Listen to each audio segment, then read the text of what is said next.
And what that means, metabolic syndrome means that you are falling apart metabolically. So Yeah. for people listening, metabolic syndrome is basically a cluster of conditions, or it's a condition that is, there's 3 from 5 markers, and it depends who you listen to, right, about what the cutoffs are. But basically, it's high blood pressure, low HDL, or the good in Mm-hmm. inverted commas cholesterol, high triglycerides, high fasting glucose, and central obesity, high waist circumference. 3 from 5, you have metabolic syndrome. And what that means, metabolic syndrome means that you are falling apart metabolically, and metabolic syndrome dramatically increases the risk of every one of the 4 horsemen. Mm.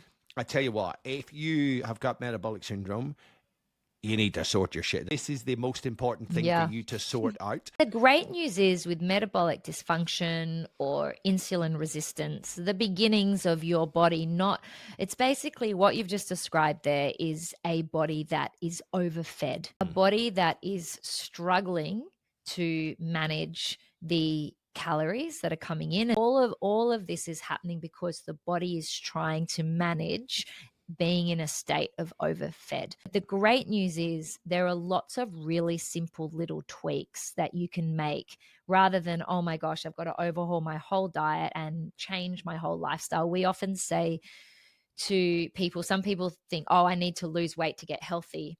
Well, often with these members, we say you need to get healthy in order to lose weight. Yeah. So my good news story is when it comes to insulin resistance and reversing that and reversing metabolic syndrome, it's lots of really little easy tweaks done. So insulin resistant or pre-diabetic, what used to work won't work anymore. And so the scales will just make you want to neck yourself because it's just too depressing. And look, if you are really unhealthy and you've struggled and you've tried everything, then it is worth having a conversation with your doctor about Ozempic. There's one little language change that I think we should do that would have a massive behavioral intervention or a behavioral effect.